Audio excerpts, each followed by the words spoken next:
Hey,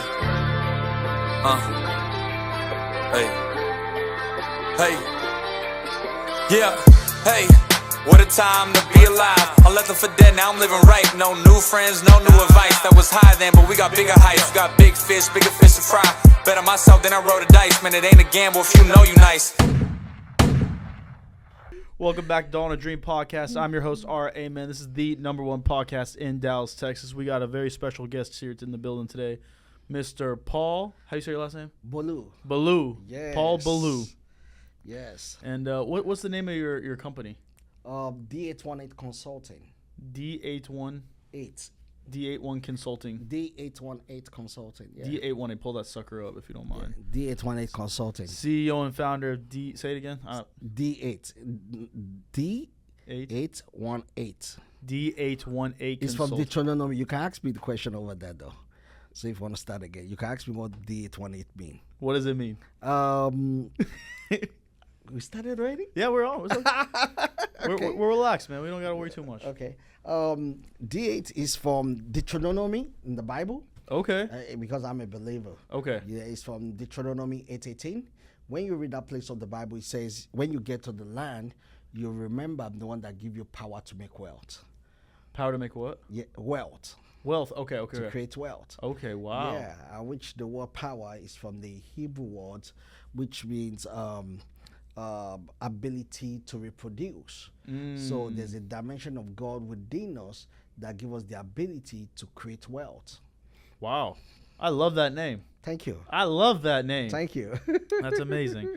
Okay, I want to start. You were telling me a story out there. Yeah. And the story was getting so good, and I was like, cut, stop. All right, so Yeah. explain to me how your background with insurance and that story that you were telling me about how you were living in Chicago. I'll let you take it away. Yeah. I used to live in Chicago, like I was saying out there. And what happened was that I was working as a security officer in a hospital, but also I was working in ministry under my leadership then, which is Reverend Cardiff of Kingsworth Ministry International. I was his personal assistant and pastor in the ministry. So we're living in Romanville. Then I used to go to work. And beside us, there used to be a court, golf court. Golf course. And the golf course, anytime I'm going to work in the morning, I'll see these young guys park their Lexus, Mercedes-Benz, like 9 a.m. playing golf. And I was like, okay. So one of those days, I just parked my car and I decided to walk in the golf course and talk to these young guys. And I was like, they're like, whoa, is everything okay? I was like, oh, yeah, everything's okay. I just want to have a question with you guys. And they're like, what? I said, are you guys a professional golfer? And they're like, nah. I was like, so what do you do that nearly every day, 9 o'clock, you guys are here. Are you not working? And one of them said to me, look, just get yourself a financial advisor and let him teach you how to make your money work for us. That's what we do. We invest money and let our money work for us. And we'll live on the rest. I was like, okay, trust me. I couldn't wait for me to get back home. That was 2003. And if you remember very well, in that time, we used to have the AOL.com, all those. So the internet was not that powerful. It was the .com bubble. .com bubbles. Then the internet was like you have to wait. Yeah. So I got home, sat on the internet, start searching for financial advisor. Then I was like, okay, I don't have money, but maybe I can become a financial advisor myself. So I searched how much financial advisor was making as a salary in a year. So I saw between 150 and 200. I was like, that's cool. And there's part of me that used to love banking. I have an uncle that was a banker, and I used to like his lifestyle, even when I was in Nigeria, So I was like, okay. Then I started pursuing. And the funniest thing is this, let me say this and I'll wrap it up on there, right? I put a resume together. I could remember one of my friend, Yvonne by the name, she helped me to put a resume together. So I put a resume together and I submitted my resume, and MetLife called me for interview. So I went for my first interview with MetLife, and this lady, I could remember very well, I was in a glass office, and she called me and she asked me some questions. Like, have I been a financial advisor before? Like, no, I'm ready to learn. I'm a go-getter, all this stuff. And she asked me a very funny question. She said, do you have a security license? And remember, I have no idea or any kind of view about the financial industry. Remember, I used to be a security officer. So guess what I said to her? I said, yes, I have a security license. I can carry a 9mm. Then the ladies laughed. She was like, I'm sorry, Mr. Paul. That's not the kind of security license we are talking about. We go and get your security license, then we can consider you back in our firm. I left. I was like, I'm not giving up. So I redesigned my resume again. I couldn't get any security license because you have to remember, if I'm have to put you in for security license. So I redesigned my resume. Guess what? They called me again. Wow. I don't know how they are computing. MetLife. Yeah, MetLife. Then that was the time of careerbuilder.com. So you put your resume on careerbuilder.com. So I put my resume there, changed some things around. I think their computer picked me up again. Then I went for another interview. So when I was then, it was a different person that was doing my interview this time around. Uh-huh. But guess what? I think the manager, the overall manager of that. Bring this close.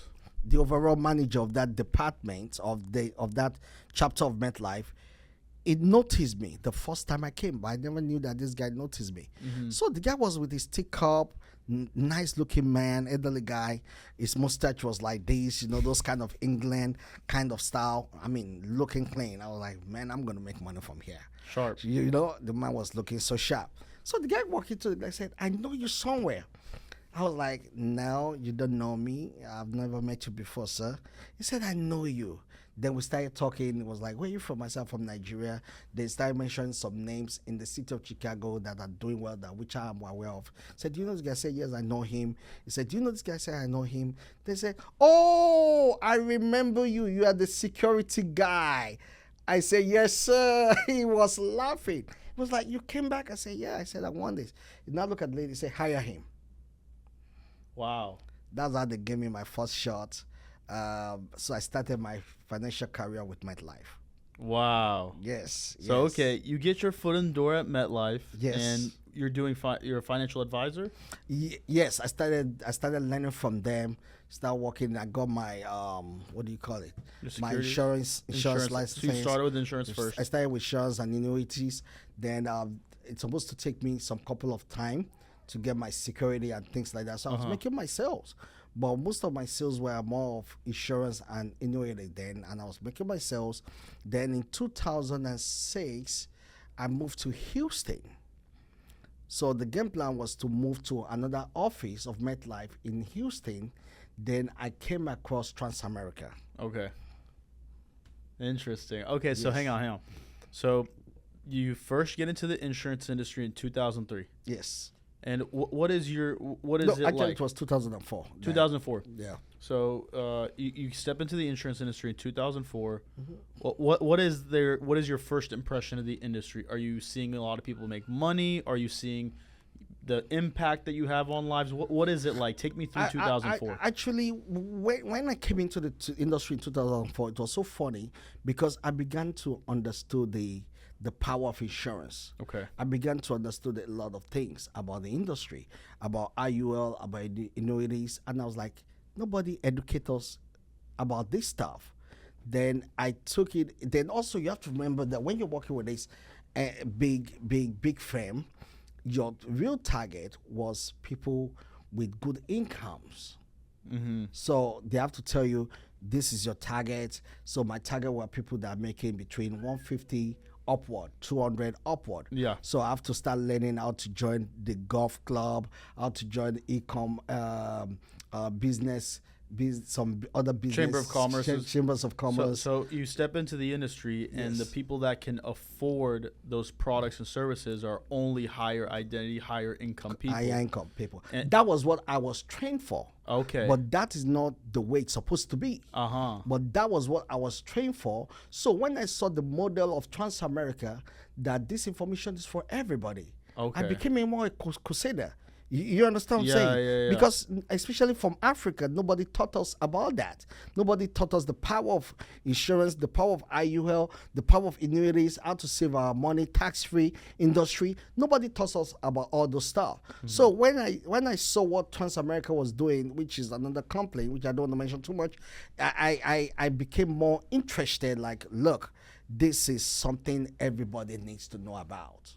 So it starts out with your MetLife, and MetLife is saying only sell to people making 200,000 more because that's where more money is, That's what more money is, and that's how the company is designed. that's the way the company was designed. And also about that as well, you have to understand that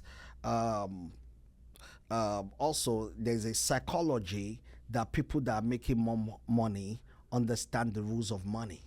Okay, so that's very interesting because that's a very good point because sometimes in business we go and speak to people about insurance and tax-free strategies, and they think it's a scam Yeah, because they don't understand the rules of money. they don't understand the But rules when of you money. speak with someone who has maybe hundreds of thousands of dollars, they know the rules of money and they go, okay, this makes sense. Yes. So the sell is a lot easier is a lot easier. because you don't have to do that education and that groundwork. Yeah. You still have to inform some of them because most of them, they are making good money, but they don't even understand some things that we know about the industry. But you see, because their mind is open, because of their level of influence and their level of exposure, their mind are open to know more and to learn more. So when you tell them, it's easy sell because remember, some of them are open to 401k already. Right. Some of them are coming from one company moving to another company. Some of them are just starting their family. And think about it, a young lady making 150 and a husband making another 150, that's $300,000 income in that household. And also in 2004, which is a lot more. That's a lot of money. Yeah. So I have a lot of young guys around me that was making that kind of money at that time. So when I comes to them and I tell them what is going on, they're like, wow. So their minds are open than somebody making 40,000, 25,000, 30,000. But also notice this, that does not mean that you can't start low and start building something and especially creating a generational wealth. Okay. Yeah. So that's very, very interesting. It's a very good point as well. So when you start with Transamerica and then you realize that, hey, I'm on a crusade because I want to make sure that people that are not making that type of money, they have access to this information. Yes. What is that transition like? You start with them. Is it difficult to speak with people? What is that like? It wasn't difficult to speak with people because number one, I like people around me. Okay. Remember, I pastored as well. Okay. So I love people and I like to share information. So, and also remember, there's a crusader mentality inside of me that I still carry to today, that my people needs to be well informed. Because if you're not well informed, you'll be deformed. You understand what I'm saying? If you're not well informed, you will be deformed. Yes. Wow. And most of us are deformed financially or deformed in the place of creating generational wealth because we are not well informed how this thing works. And also you have to remember that most of us are people around me, we are foreigners. Right. And foreigners this is all new to them. This is all new to us, yes. When did you, well, I want to go back in time now. So where were you born? What was family like? What was it like growing up? I was born in Nigeria. Where in Nigeria? Actually, I grew up between Oyo State. It is a state called Oyo State in Ibadan. I went to Government College Ibadan. Okay. From there, I went to Ladoke Akitola University of Technology. Okay. That's what I did, and I moved down to the United States in 2000, November 2000, actually 2 days before my birthday. And how old were you when you moved to America? Wow. How old am I? I think I was 20, probably 20, I think 24. Yeah. 24. Yeah. So you 20 grew up in Nigeria? Yeah, I grew up in Nigeria, 22, 23, 24, I think so. What language do you speak? English, which we have to learn. I tell people jokingly that I paid to learn English, but my dialect is Yoruba. Yoruba. Okay. Yes. And what was it like growing up in Nigeria? Are you, is it your mom and dad saying, hey, you have to go to America? I want you to be somebody here, build a business here. No, what is that like? Actually, thank God for my grandmother. She was a business tycoon in her time. So all our kids, my dad and the siblings, they all schooled abroad in a way. So and she always traveled international as well. But much more, actually, it was my mom. Through my mom influence, I was able to move to America, with my green card. So I'm so grateful for her for doing that for me. My siblings, everybody has moved ahead of me because I was in college. So she was like, you gotta stay back in Nigeria, finish your education before you move and join the family. So I was the one left in Nigeria. Then I came in 2000 to meet with them. And you came here, then you became a security guard? Then I became, actually, yes. And guess what? She wanted me to be a nurse, a traveler nurse. Okay. Because my mom, she's a registered nurse. Yeah. And my dad's a pharmacist. So their game plan was that when you come in, you're going to be a registered nurse. And bro, I know there's money there. I want to make money, but also I wasn't in for registry. I started schooling, trying to become a registered. I was like, no, It wasn't for you. This is not me. Then I started with security company in HHS in Washington, D.C., becoming a security guard then with the federal government in D.C. Then from there, I started moving my life more of pastoring. But security guard opportunity was what I was using to feed myself. Okay. But much more, I was more involved in ministry at that time. So how did you get involved in ministry? Why ministry? Beautiful things. I got saved when I was young. Okay. And since that time, I discovered the hand of God was upon my life. I love God. I still love Him so much. And I started preaching at a young age. So even when I was in college, I started some couple of churches for my pastors. So I've been in ministry for a while. So when I came to America, I knew that part of me is to keep on spreading the good news, the good news of Jesus. So I came in. I'm ready to do ministry because I have a sense of calling. I have a sense of purpose. Because the truth of the fact is that if you are not living for something, you will live for many things. Right. So there's a sense of vision. There's a sense of purpose over my life, over my destiny. So when I came to America, I knew exactly why I'm here. The first question you need to ask yourself is that why are you here? Yeah. So I know that I'm not only here to enjoy the beautiful opportunity being in the United States of America, but also to spread the good news. So why are you here? What is Paul's purpose? Both in life is to declare the beautiful love of Jesus. That is my purpose. So in every channel, through finances, through meeting people, through standing behind the pulpit, I'm just here to express the love of Jesus, and I'm grateful for it. I love it. So let's fast forward now back to Transamerica, and you spend time with them. You grow as a company. You're building a team. You're recruiting. What's going on? Take me through that story. Journey. I was recruiting. I was learning the business, but much more, like I said, I was more involved in ministry. Okay. So, and also you have to understand that system have a recruiting part of it. So, but because I was traveling, planting churches, I was not able to grow my team the way it was, but I was growing my financial life as well, growing my experience, learning different things. So in 2009, I was led by the Spirit of God to go move to Charlotte and start a church, which I started, and the church was doing well, the business was doing well. Then later on, you have to remember that in 2008, 2009, there was a lot of real estate crash, bubbles. Then a lot of things happened. People credit were messed up. Then in 2010, I started learning about credit restoration. Then in 2011, I started my own credit business.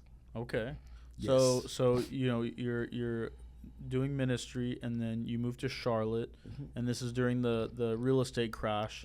You realize that the economy is kind of turning upside down. People are losing homes, jobs, money's not doing well.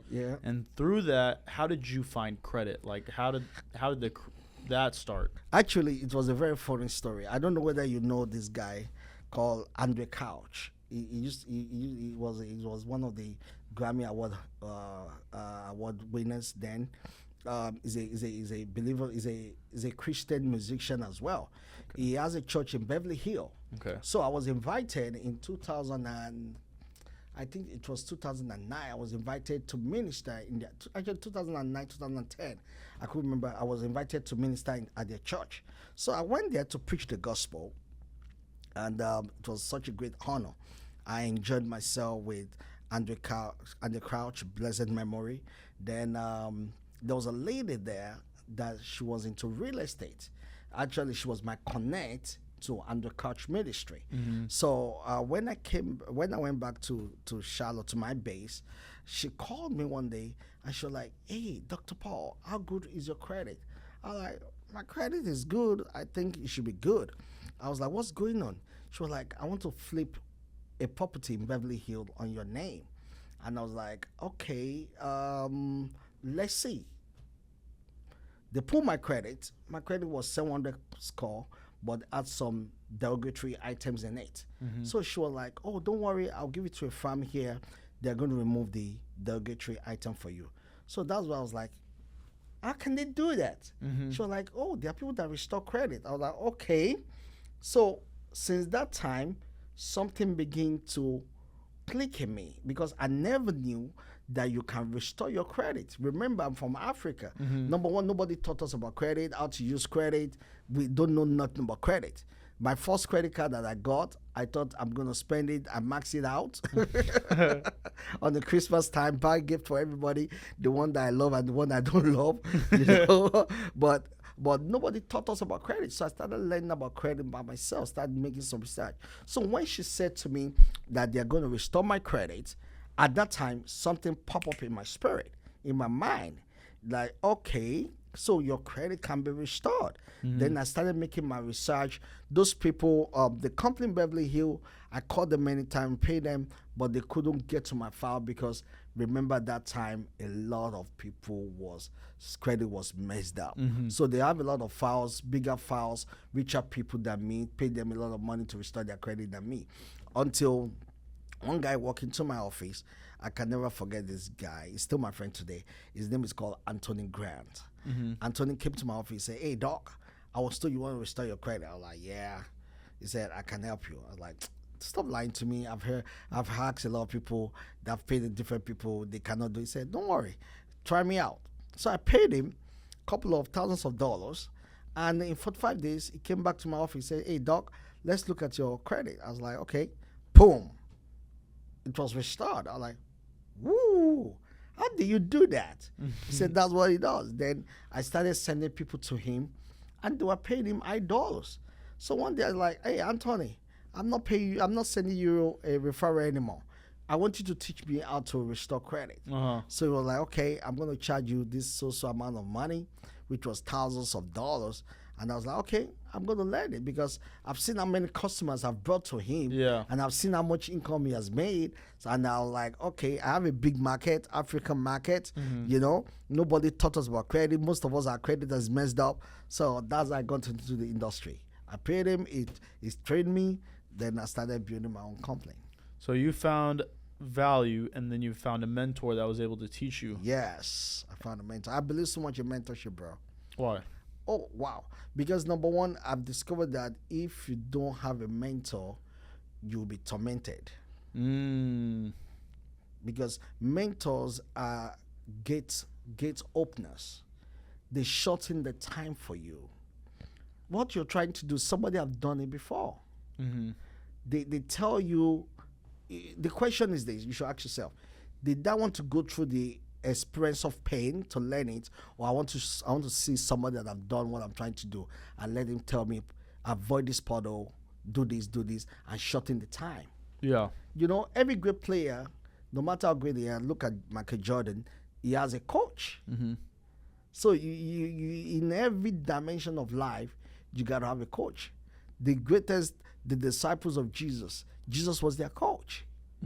Paul will refer to Jesus, said Jesus said this, the Holy Ghost said it. So you must have a mentor. It helps you in every area of field. There's nobody that is an island. There's nothing you want to do that somebody have not done before. Yeah. There's nothing new. What is your favorite story from the Bible? My favorite story of the Bible is about a guy called Jephthah. Okay. Have you heard about him before? I have not. Actually, Jephthah was a young man that was born of an harlot. What is that? I'll- Harlot. American English we call him a hoe. Excuse me, my English. Oh, okay. Yeah. So Jephthah was born of an harlot, and because he was born of an harlot, the Bible said that he was an outcast. He was rejected. He was forsaken.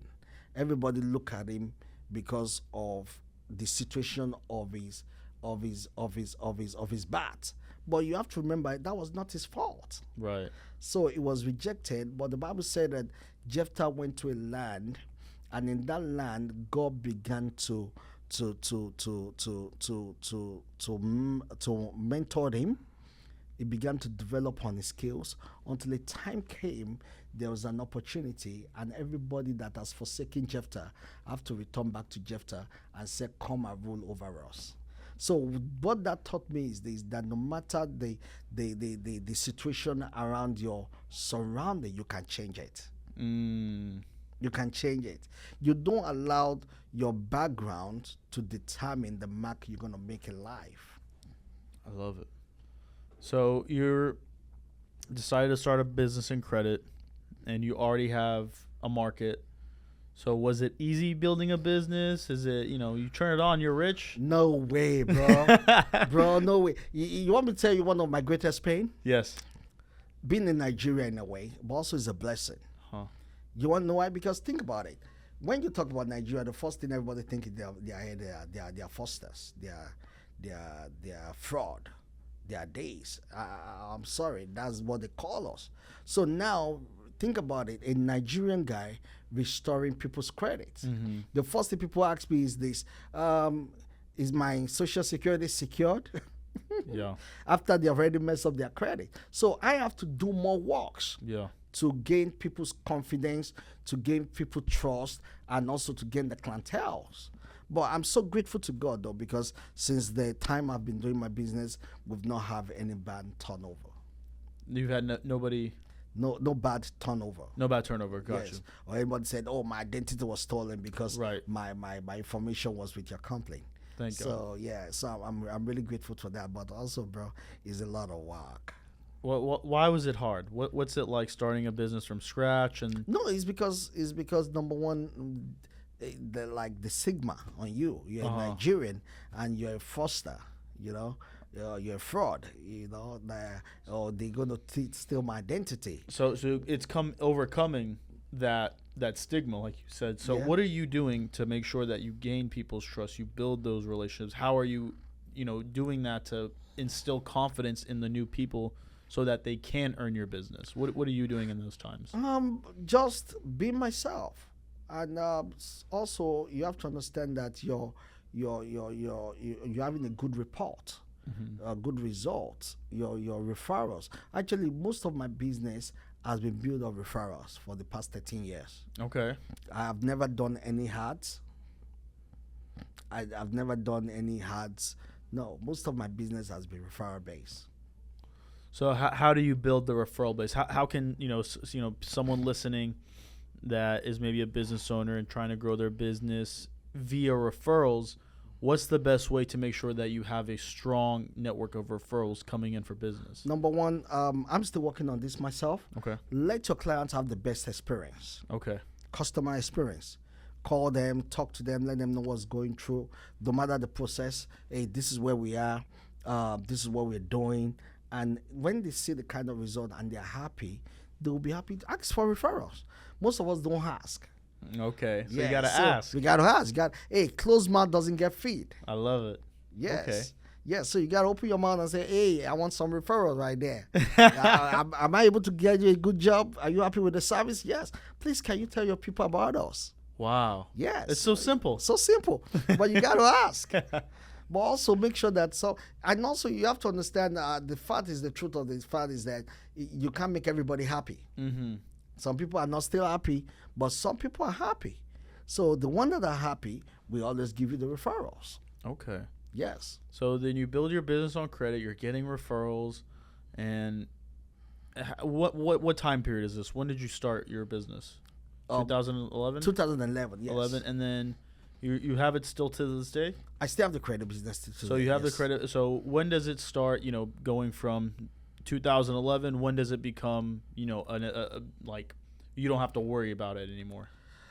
Actually, I think I started scaling my business in 2017. Okay, so it took 6 years. Yes, it took 6 years because number one, like I said, I was more involved more in ministry. Okay. You have to remember that what you pay attention to is what grow. Okay.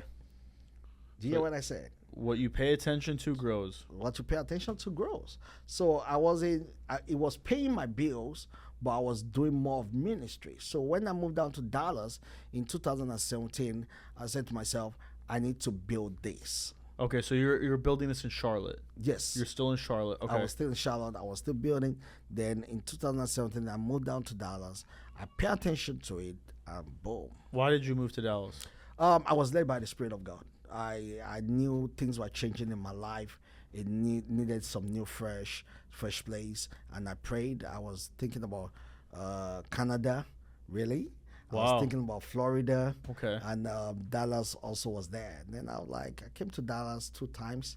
I drove down to Dallas from Charlotte 2 times. And I was like, I felt the city. And I was like, okay, this is it. This is it. And since I came, God has been really faithful. I'm happy to hear that, man. I'm glad you're here. Thank you, sir. Thank you, sir. Thank you, sir. So Appreciate it. in 2017, you moved to Dallas. You focus on scaling your business. What are you doing at this time to scale your business? What are you focusing on to scale?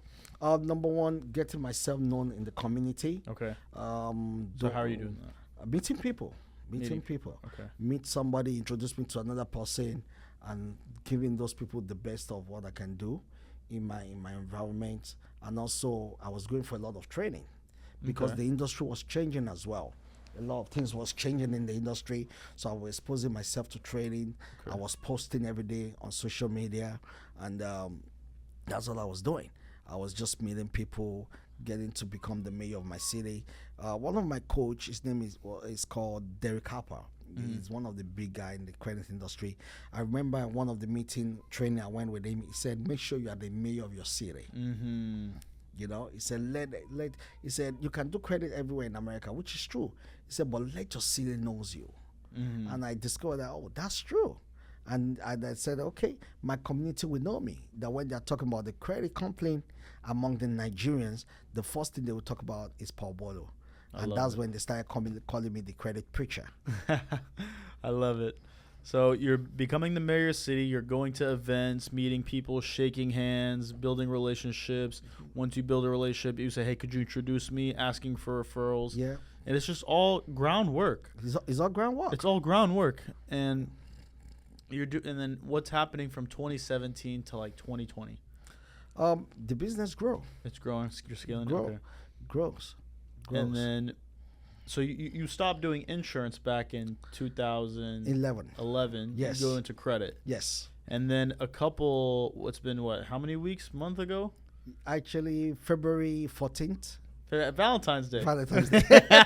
Yes. You found your love again. I found a new love again. Yes. Yes, sir. And who did you meet on Valentine's Day? Actually, I met Chris Richardson through Matt. We jammed into each other. We talked, and he actually was like, "Why don't you come back to the industry?" And I found it nudging in my spirit, and I said, "Okay, let's do it." And especially, what really made it to be simple for me to make that decision was the leadership. Patrick, David, Matt, and I love their leadership. I love my leadership. I'm so happy that I found this new family. I'm not going to exchange it for nothing. And like, come on, let's do it. And Chris has been a phenomenal leader as well. So that was it for me. So you meet Chris, you meet Matt, you come to the office. What was your first experience like coming to the office? Because I've been in that environment before, it reminded me of Transamerica. Okay. And when I met Matt, I saw, because there was a time I was with a man called Swan. Okay. I saw a new generation of Swan inside of Matt, and I was like, okay, I'm here to serve. And I was just relaxing, and I'm still learning. I'm still in the office, and I'm still at the backside, and I'm just learning, trying to get to know everybody, trying to see how the culture is. I love the culture. It is a different ball game, but much more, I love my leader. What do you like about your leaders? Number one, Matt is a very straightforward leader. He knows where he's going. The vision is clear, and he's looking for people that are ready to run with the vision. And when you see a man that is running with a vision of what you like, and it seems that both of you are going the same way, why don't you join the plane? I like it. Yeah. And was it difficult to step back into the insurance industry now that you've been successful in credit? Like, what is there a tug and pull? What's that like? Number one of the things I loved about the insurance industry is that you make money now and you make money later. Residual income, and that was very easy for me to come back to myself. Like, okay, how long will I keep on doing what I'm doing with the credit? Now this I can build, and I can build with many people. And also my vision coming back to the financial industry is not only for me to be empowered. I want to empower as many people that are ready to work with me. You see, I don't want to be the only man that is making it. I want to be able to be a blessing and empower my team, and being a $1 million income earner just like Matt, and my leadership, and able to see different life being changed. So that's what we are formed for, to transform life to the point of absolute victory, to change life, to see somebody saying, I used to be this, and now I am this. And that is the platform that the company gives. And I'm happy to be part of the flag carrier. Okay. You're proud to be a flag carrier? Yes, sir. Okay. What does a flag carrier mean? Flag carrier means that, number one, you understand the purpose of the vision of the house, and the name is called PHP, people helping people. So we are there to help people financially, mentally, and also emotionally sometimes, and that's why I said I'm very happy to be a flag carrier, to empower people, to help people. My ministry has always been empowered. You see, D818, get empowered. So coming to PHP, getting empowered again. So Matt is empowering me, and I'm empowering to other people too as well. So my leadership is empowering me, and I'm sharing what they're giving me. So that's it all about. How much time do you have right now to be doing a credit business, an insurance business? I'm sure you're still doing ministry, and yes. So how do you find the time to do all this? I mean, and now you're here on a podcast. Like, how are you able to make time? Because in our business, we always hear people say, "I don't have time." We hear it all the time. I'm sure you hear it all the time. People say they don't have time. Yeah. The question is that we always have time for what we want and what we love. I love what I do, so I have time for it. It's my life. I'm wired for this. To preaching of the gospel is not a work for me. It's a lifestyle. You see what I'm saying? Yeah. So it's not a job. That is my life. That is who I am. You understand what I'm saying? Yeah. So what I'm doing right now is who I am. Empowering people through medium, any mediums that's going to take. Any means it's going to take. Let's get them empowered. So time becomes an instrument, not anything I'm searching for anymore. Not a scarce commodity. It become part of my lifestyle. You wake me up 2 a.m., tell me it's time to preach the gospel. Come on, let's go. Time is not a commodity. You said time is not a commodity. It's not a scarce commodity. It's not a scarce commodity. Yeah, because you have to find time for what you love. Why do people say they don't have time? Probably they don't. The question is that what are they investing their time into? We all have time for what we love, bro. We all do. Yeah. We all do. I count it as a great opportunity that you want me to come and share my story. I love sharing my story because I know it's going to get to somebody's laps, that is going to transform them and tell them, look, no matter who you are, you can build from where you are to where you're supposed to be. So it's amazing. What's your vision now with being partnered as PHP, credit, ministry? Where does Paul go from here? right now we are getting to a place whereby we're able to we just starting the engine. We just starting the engine. We're okay. just starting the engine. We're just warming up. Now we've not even started taxing yet. We're just warming up. The game plan is to build what we're building with the company PHP, and also keep on building the credit. But I know that very soon I'll rather put that in an autopilot so that I can able to maximize myself in what I'm called to do with PHP. And PHP is a platform also for me to preach the gospel. And like I said, ministry is my lifestyle. It's not something I'm trying to, it's not a job for me. So Paul is still going to go back to start a church. I know that there's that part of my life that is strong. When the time come and I'm having a longing in my spirit, but also so like everything I do is my daily lifestyle. My business is my lifestyle. So to me, it's not a job. You see what I'm saying? Yeah. It's not like I get up early in the morning. Oh man, I gotta go to work. No, I'm happy. I'm happy to get up every in the morning and say, okay, how can we make it more better? Yeah. How can we make it more organized so that you can have time for this, you can have time for this, you can structure things properly. And that's one of the reasons we still go back to having a mentor. Look at Matt. Look at what he's doing. And he still have time for his family, still have time for his kids, still have time for his wife. That's why you have to have a mentor around you that will have done what you're trying to do and just follow their footsteps. Right. Him and his wife are in business together. I love when I see them together. I'm learning. You might not know I'm learning. I'm seeing the way he's treating his wife in business. I'm seeing the way he's talking about his kids in business. And I love it. And he still have time for his family. So yeah, if he's busy, he's running all these companies and he still can do that, then yeah, we all can do that. Yeah, we all can do that. So the only time people say they don't have time is because they don't love what they are doing, or they are not in love with that particular thing. Wow. That's I've never heard of it like that before. People say they don't have time because they don't love what they're doing. So do you think that's because they don't have a purpose? I don't know. Sometimes Or maybe they haven't found the purpose? Maybe they have not really defined it.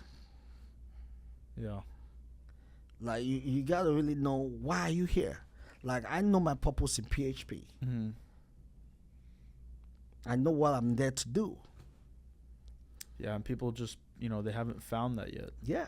And so when you haven't found it, anything can take your time. Anything will take your time. What are you obsessed with right now? That's a good question. I don't want to sound so spiritual. I think right now, the place I have in my life is to make more impact. Mentally, spiritually, financially. That's where I am right now. I know I am bigger, I am stronger, I am more than where I am right now. So I am in that space of my life that I'm telling myself, Paul, you can do better than this. You are bigger than this. You can be stronger than this. Your bank account can be massive than this.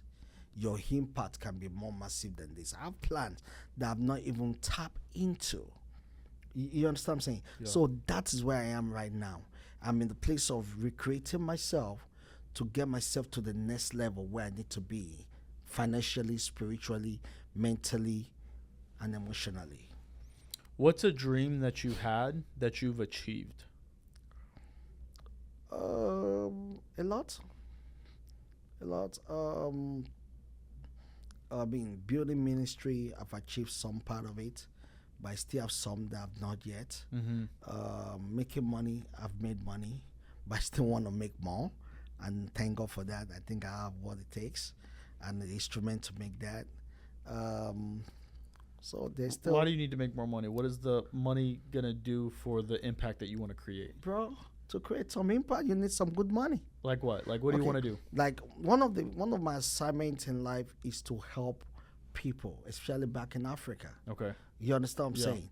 And I want to be this is one of my vision. I've not said this to anybody, but I wrote it down many years ago. I want to build a house from the father for the less privileged people, especially young girls and young boys, that they will call their own home. And my game plan is to go there probably once in a month or 2 months in a month, spend time with them in that same house, sit with them on a very long table. And I'm seeing myself sitting at the edge, and all of us are eating breakfast and dinner together. And I'm pouring myself into them, helping them to go back to school. You know, inside that house, we have a library. I call it the entrepreneur library. It's not just a library that you just go and just go and read anything. You're going to be reading things that will develop your mind, you know. And one of the things also I have in my vision package for later on in the future is to build an entrepreneur library. It's not just any kind of library for business people in Africa, that a young man can just go and read books, go and read about other people's stories, because the secret of great men is in their stories. Wow. What's your favorite book? Bible. What's your second favorite book? Bible. I think I've read different books, but the one I always read every year is Think and Grow Rich. Think and Grow Rich. Napoleon. That's how I start my year. Every year, January, I read it. I listen to it over and over. Have you read Outwitting the Devil? No, not yet. I recommend it. I'll show it to you later. It's by Napoleon Hill. Okay. It was so he wrote Outwitting the Devil. I think it was in 1935. Okay. And then it got banned. Wow. So it was banned until 2011. Really? And since it became banned, he wrote Think and Grow Rich. Wow. So and Outwitting the Devil is a book where he interviews the devil. And the devil, it's like 3 hours long audiobook. Wow, and when you listen to it, it's him speaking with the devil. It's back and forth. And the devil tells all the secrets. Okay. I was listening to it today. I've read it I've listened to it like 10 times. I've never heard that before. That's new to me. Oh, it is. I always recommend that book, and people like text me as soon as they start listening to it. Wow. Because I have a guy, his name is Mike Powers. He's coming on the podcast on Friday. He owns a solar company. Okay. And have you read the book Conversations with God? No. He told me to read that book, and that's the same thing, but he's speaking with God. God, okay. And then God is, telling him, about making decisions in faith or making decisions in fear. Okay. And I was listening to that, and I told him to read that book, and he said that he had chills reading it, listening to it. One of my good book again is called The Ego Believer. The Ego Believer. By one of my spiritual father, George Adedboye. Couple of books by Kenneth E. Higgins. Couple of good by my spiritual father, Victor Adeyemi. So I've read some good books. But my major book is my Bible. Okay. I love it. What? Especially the book of Proverbs. What is the important message from the book of Proverbs that we all need to know? I believe that Proverb is a book of wisdom. Okay. It teaches you a lot about wisdom, how wisdom operates, how wisdom is an ability to apply knowledge, how wisdom is very important in your life. And also it teaches you how to treat people above you, people in your class, and people below you. I read one proverb every day. I listen to it there are 31 chapters in the book of Proverbs. So you read one for each day. Okay. Like today's date is February 10th. Mm-hmm. So today's date is what? June 10. Yeah, today is June 11. June 11. So you read Proverbs 11 today. Okay. So it's it gives you some wisdom nugget for the day. Interesting. Yes. So what was today's wisdom? Let's go back to it a little bit. Yeah, I'm curious. Let's go back to it a little bit.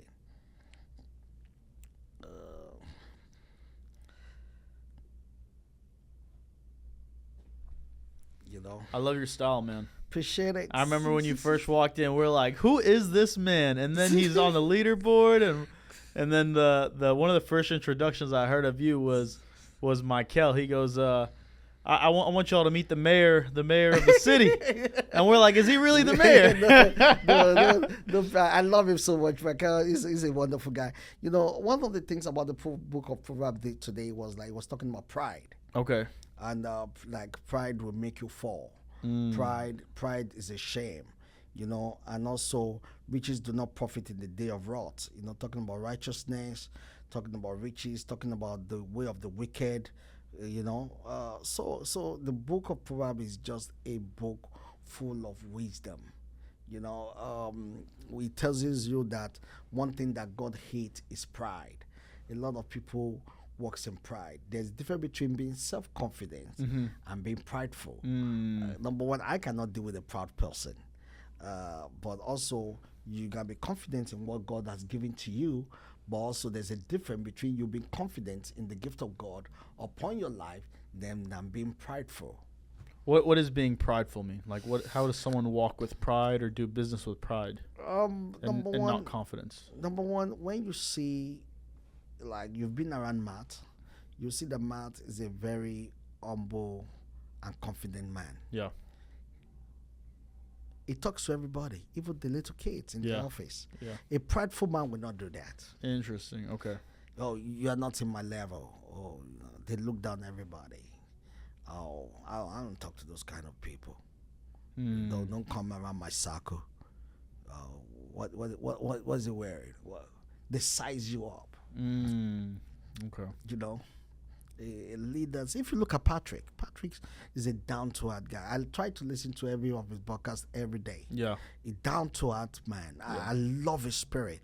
You could see the genuineness of a man that loves people. Yeah. And the same thing, he has imparted Matt with it. I see it. You know, so you can easily know someone that is prideful, bro. It's very easy. They look down on everybody. You know. Yeah, I understand. What is an important message from the Bible that you've learned recently that you wish you had learned earlier?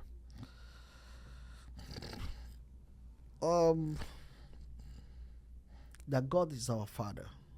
What do you mean? Because we hear that. Yeah. But what does that mean? What it means to me is that God is a Father, is not just only a Lord. Do you see the difference? The difference is that you can see a man being a lord over you, direct you, go do this, go do that, like a master and a servant. But when you have a father-son relationship, your son will come to you even with his poops in his pants and say, "Hey, Daddy." He doesn't know that he's thinking. And you pick him up with his poop like, "Oh, buddy, you smell it. Come on, let me go and clean you up." When you begin to understand the fatherhood of God and begin to understand that God loves you no matter who you are, no matter how messy you are, that He's not here to judge you, He's here to love you and help you, your perspective will change. Your prospecting will change. Your perspective about life and about things. You will handle things differently. You will see things differently. And you understand that if God is for you, that's all you need. I love it. And your Father will not cast you out. Interesting. I love it, man. Do you have any final thoughts or anything that you want to bring up? All I just want to say is that if anybody's hearing me, like going back to the story of Jephthah that has really impacted my life, no matter who you are, no matter where you are right now, no matter who is seeing you as an outcast, God has a plans for you. You know, God is your Father. He has a very good plans for you. You might not understand the plan right now, but let me tell you one truth. If you open your spirit and you open your heart and you talk to Him in the best way you know how to talk to Him, He will download wherever His plan is for you into your spirit, and you begin to live a better life. I love it, man. Thank you for your time. Thanks, bro. Appreciate it, man. I got you. I appreciate it.